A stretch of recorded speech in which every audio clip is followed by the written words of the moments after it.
morning to the student of 10th class.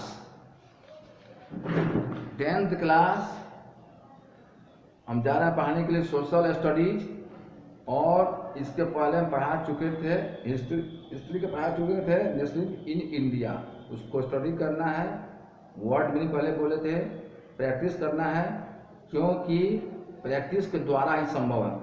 हम कितनों पढ़ने विद्वान हैं, संभव नहीं है, बिना प्रैक्टिस का कुछ संभव नहीं है। Practice is better than knowledge. Word meaning पर ध्यान, स्टडी करना 2-4 बार, और लेक्चर को सुनने की कोशिश करना। The student of 10th class would try to hear lectures by me during a lockdown period so that you may highly be benefit in your home to get secure marks in further exam। हम जा रहे हैं पढ़ाने के लिए social study का जो है बात कर रहे हैं सिविक्स का। Today I am going to teach civics on the focus on federal power sharing. यानी सिविक्स का चैप्टर 1 है पावर शेयरिंग। पावर शेयरिंग का मतलब क्या होता है? पावर शेयरिंग का मतलब होता है सत्ता का बंटवारा, सत्ता का हस्तांतरण, सत्ता का जो है हम सत्ता का मतलब क्या, यानी पूरे वर्ल्ड में जो देश डेमोक्रेटिक है वहां पर एक सरकार से ज्यादा सरकार है, 2 सरकार 3 सरकार। जैसे हम बोलते हैं इंडिया में एक सेंट्रल गवर्नमेंट, एक स्टेट गवर्नमेंट और एक पंचायत गवर्नमेंट। इस तीनों को हम जोड़ दें तो इंडिया हो गया फेडरल कंट्री। लेकिन जहां पर एक ही गवर्नमेंट है, जिस देश में डेमोक्रेटिक कंट्री में भी जैसे सेंट्रल गवर्नमेंट ही है, स्टेट गवर्नमेंट नहीं है, उसको हम बोलते हैं यूनिटरी गवर्नमेंट, उसको फेडरल नहीं बोलेंगे हम। तो पावर शेयरिंग में आता है यानी गवर्नमेंट अलग अलग। पावर शेयरिंग यहाँ पर इंडिया की बात हम कर रहे हैं, यहाँ पर पावर शेयरिंग जो है स्टेट भी है और सेंट्रल भी है। लेकिन बुक में पढ़ना है बेल्जियम, समझना है बेल्जियम क्या है, फेडरल कंट्री है, फेडरल स्टेट है। वहां पर लेजिस्लेचर अलग है, सरकार का 3 है, एग्जीक्यूटिव अलग है, जुडिशरी अलग है। लेजिस्लेचर मीन्स यानी लेजिस्लेचर क्या करता है, लेजिस्लेचर जो है मीन्स टू मेक लॉज, कानून को बनाता है। Executive means to initiate law, यानी उस कानून को लागू करता है। और judiciary means to interpret law, कानून का व्याख्या करता है। ये तीनों सरकार का अंग इंडिया में भी है। बेल्जियम पावर शेयरिंग, बेल्जियम क्या देश कहाँ, यूरोप में कहाँ, वेस्टर्न यूरोप को हम बांटेंगे 4 दिशा में। तो वेस्टर्न यूरोप में ये Belgium is situated in western Europe. और आज के डेट में बेल्जियम की जनसंख्या बहुत कम है। बहुत कम का मतलब ये इंडिया का स्टेट से कंपेरिजन करें हरियाणा से, हरियाणा छोटा स्टेट है और जनसंख्या भी छोटा है, तो हरियाणा के जनसंख्या से आधी जनसंख्या उसका है बेल्जियम का, लगभग 4 करोड़ 5 करोड़ बेल्जियम का। इंडिया में बहुत सा स्टेट यहाँ पर ऐसा है जहाँ की जनसंख्या जो है यहाँ पर है, जैसे बिहार में 12 करोड़ लगभग, यूपी में 20 करोड़ 22 करोड़। बहुत सा देश वर्ल्ड में ऐसा है जहाँ पर करोड़ जनसंख्या भी नहीं है, लाख में है। कितना में 3 करोड़ 4 करोड़। जैसे हम बात करते हैं अमेरिका का 33 करोड़, स्पेन का 5 करोड़, ईरान का 4 करोड़, ब्रिटेन का 9 करोड़ 10 करोड़, इस टाइप का।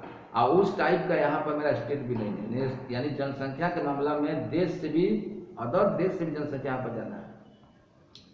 उसी तरह बेल्जियम है वेस्टर्न यूरोप में। बेल्जियम जो है वहाँ पर क्या चीज है, वहां पर इथनिक प्रॉब्लम, इथनिक का मतलब क्या, इथनिक कंपल्सिटी है, जाति का मतलब वहां पर अनेक समुदाय के लोग वहां पर रहते हैं। बेल्जियम एक जगह है विल्निया, वहां पर रहता है सबसे ज्यादा डच हम बोलते हैं हॉलैंड निवासी को। लगभग विल्निया रीजन, विल्निया जगह का नाम, वहां 59% डच। फ्लेमिश जो है वहां पर, तो फ्लेमिश में ही रहता है 59% डच, सॉरी। और विल्निया में लगभग 40%, और साथ साथ वहाँ पर जो जर्मन भी है। यानी समझना यह है कि बेल्जियम में 59% डच स्पीकिंग, और वहाँ पर 40% वहाँ पर फ्रेंच स्पीकिंग, फ्रेंच बोलने वाला, और सबसे कम बेल्जियम में 1% जर्मन बोलने वाला। वहाँ पर जो है मेजॉरिटी में है डच, माइनॉरिटी में है फ्रेंच और जर्मन। बेल्जियम की राजधानी कहाँ है? ब्रुसेल्स। ब्रुसेल आज के डेट में हेडक्वार्टर है ईयू। ईयू का मतलब यूरोपियन यूनियन। यूरोपियन यूनियन का मतलब क्या? यूरोप में लगभग आज के डेट में 54 देश है, उसमें कुछ देश उसमें उससे जुड़ा हुआ है, 25 देश लगभग जुड़ा हुआ है। उसमें जुड़ा हुआ था ब्रिटेन भी, लेकिन ब्रिटेन उससे अलग हो गया है। ठीक है, बस बैक बात करें पीछे का, ब्रेक्जिट उसको इंग्लिश में बोलते हैं, यानी ईयू का मेंबर आज के डेट में ब्रिटेन नहीं रहा। जैसे होता है G20, यानी ग्रुप 20 में कौन कौन देश, G7 ग्रुप 7 में कौन कौन देश, उसी तरह ईयू यूरोपियन यूनियन। बेल्जियम की राजधानी जो है ब्रुसेल्स है, और वहाँ पर जो है इथनिक प्रॉब्लम ज़्यादा है, यानी मेजॉरिटी या माइनॉरिटी में वहाँ पर क्या चीज़ है, वहाँ पर टेंशन है। और ये जो है यूरोप के देश में है। और समझना ये है कि जिस वर्ल्ड में जहाँ पर मेजॉरिटी माइनॉरिटी रहेगा वहाँ पर दबाव रहेगा। हम एक बात करते हैं गांव का, पंचायत का, बहुसंख्यक जहाँ ज़्यादा रहेगा, जैसे हिंदू की संख्या जहाँ ज़्यादा है, मुस्लिम की संख्या कम है, वहाँ हिंदू मुस्लिम पर दबाव देगा, ये ट्रेडिशनली है। और जहाँ मुस्लिम की संख्या ज़्यादा, हिंदू की संख्या कम, वहाँ पर मुस्लिम ज़्यादा दबाव देगा हिंदू पर। पाकिस्तान में क्या होता है आज के डेट में, वहाँ पर माइनॉरिटी जो है हिंदू है। इंडिया में क्या है, हिंदू की संख्या ज़्यादा है, मेजॉरिटी में है। उसी तरह बेल्जियम में डच की संख्या ज़्यादा है। वहाँ पर बेल्जियम जो है टेंशन है पूरा दोनों में। लगभग 1950 और हम 60 के बीच की बात करें, बेल्जियम में टेंशन पूरा दोनों कंट्री में, फ्रेंच में और डच में और जर्मन में संभव नहीं। जहाँ तक ब्रुसेल्स की सवाल है, ब्रुसेल्स में फ्रेंच कम्युनिटी की संख्या ज़्यादा है, लगभग 80%। लेकिन पूरा बेल्जियम का इंटायर पॉपुलेशन की बात करें तो वो माइनॉरिटी में जाता है, कौन? फ्रेंच। लेकिन ब्रुसेल्स में सिर्फ राजधानी में वो जाता है क्या चीज में? मेजॉरिटी में। और लगभग यानी 20% डच आता है माइनॉरिटी में, सिर्फ ब्रुसेल्स में। लेकिन इंटायर पॉपुलेशन का हम रिसर्च करें, पूरे बेल्जियम की जनसंख्या को गौर करें, वहाँ पर पूरे बेल्जियम में देश में इंटायर पॉपुलेशन मेजॉरिटी है डच और माइनॉरिटी है वहाँ पर फ्रेंच और जर्मन। लेकिन ब्रुसेल्स में उल्टा है, डच वहाँ पर माइनॉरिटी चला जाता है और फ्रेंच चल जाता है वहाँ पर क्या चीज़ में? मेजॉरिटी में।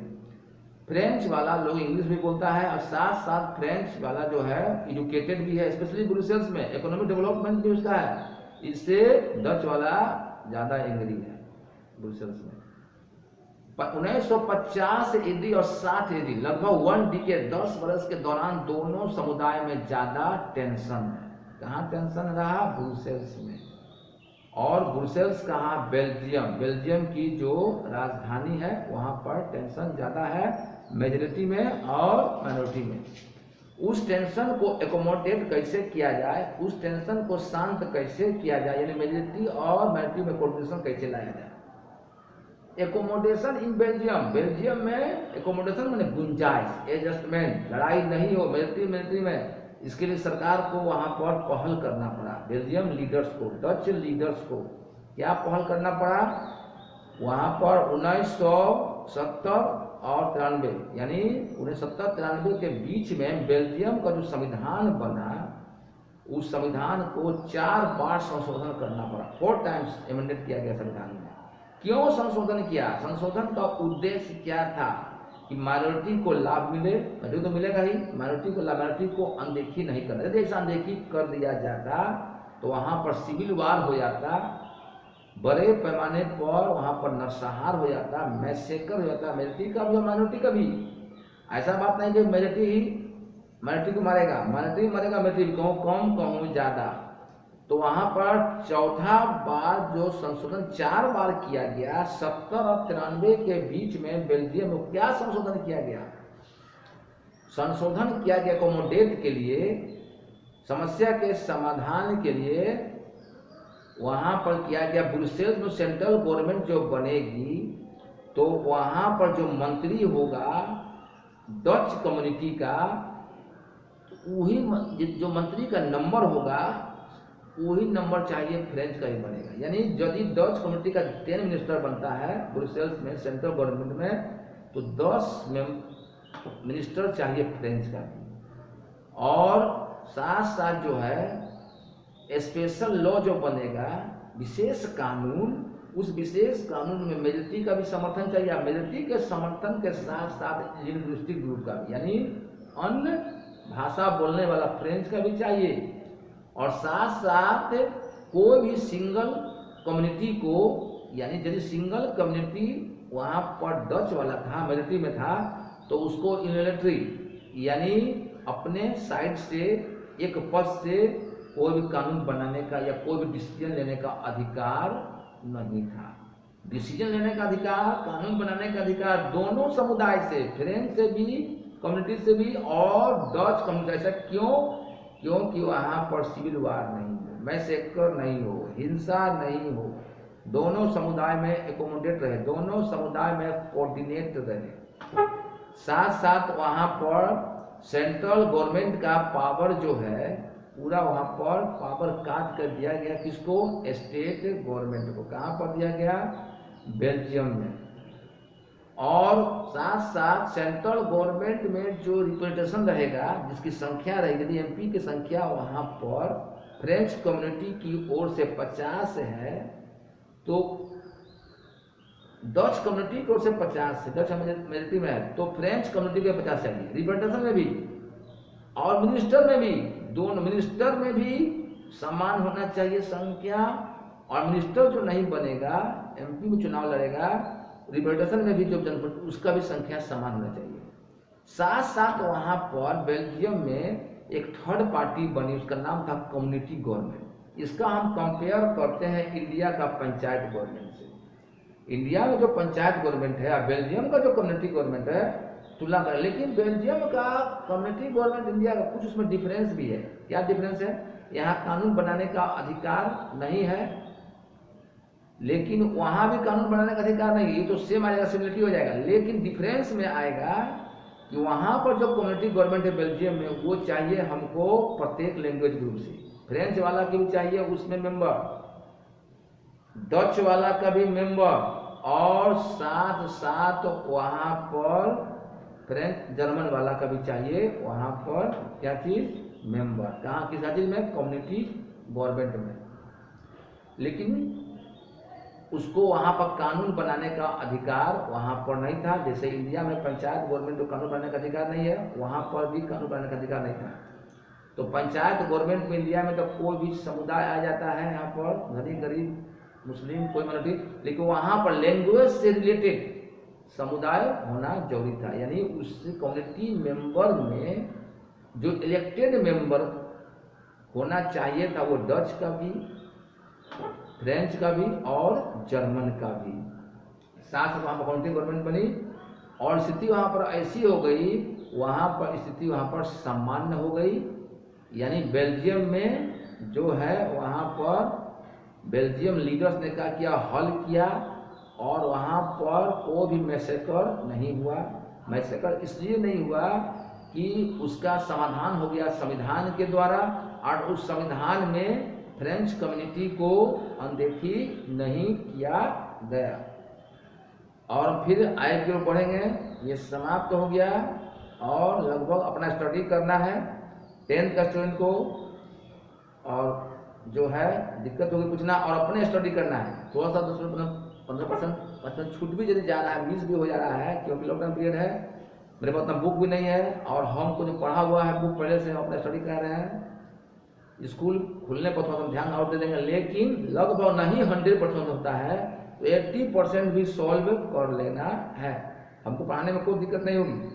और जो है दिमाग को भी फास्ट करना है, जो हम बोले उसको समझने की कोशिश करना है, राइटिंग को भी फास्ट करना है, डाउनलोड करना है। फिर अगला हम लेक्चर लेंगे। Thank you.